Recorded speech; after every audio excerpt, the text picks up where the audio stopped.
So in this discussion, I want to be talking about basic plotting in R. Now, I already talked about installing the ggplot2 library. That's going to be helpful for plotting.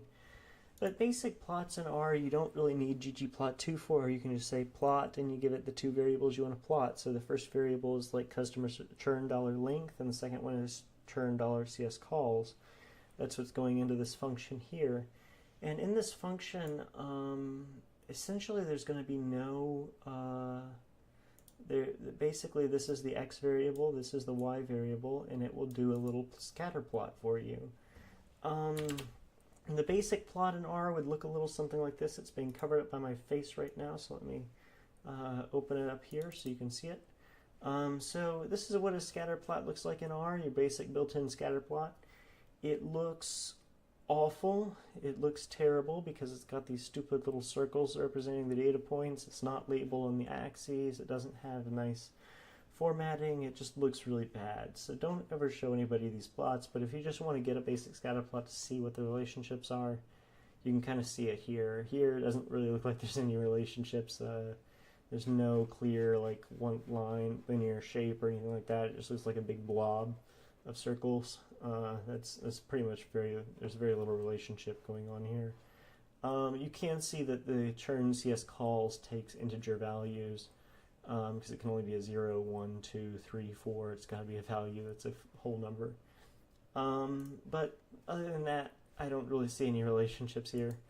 But the plot looks terrible. So if you want better plots, you need to install the ggplot2 library and then run this library ggplot2.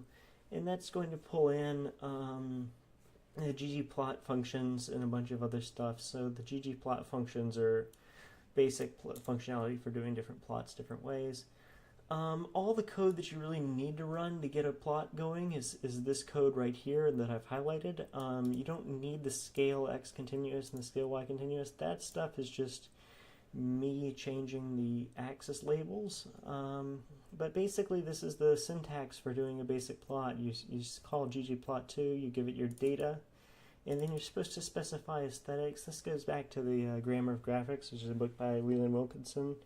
Looking at trying to describe different graphics, and it was coded into a package by Hadley Wickham.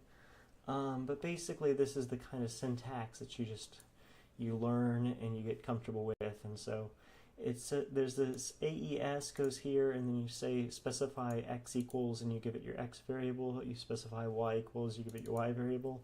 And then if you want a scatter plot, you add geom point.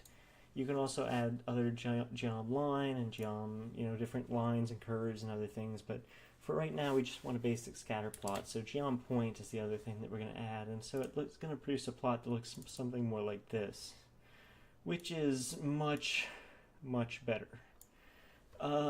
So it's plotting the relationship between account length and the customer service calls, and you can see that clearly. Here are the different values for account length that ranges from 0 to 250.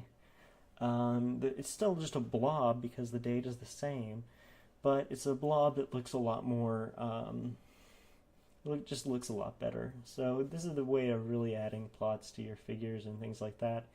It's better to add the plots with ggplot2, just because out of the box the basic formatting looks a whole lot better than the other way around. I hope that's helpful. Thank you.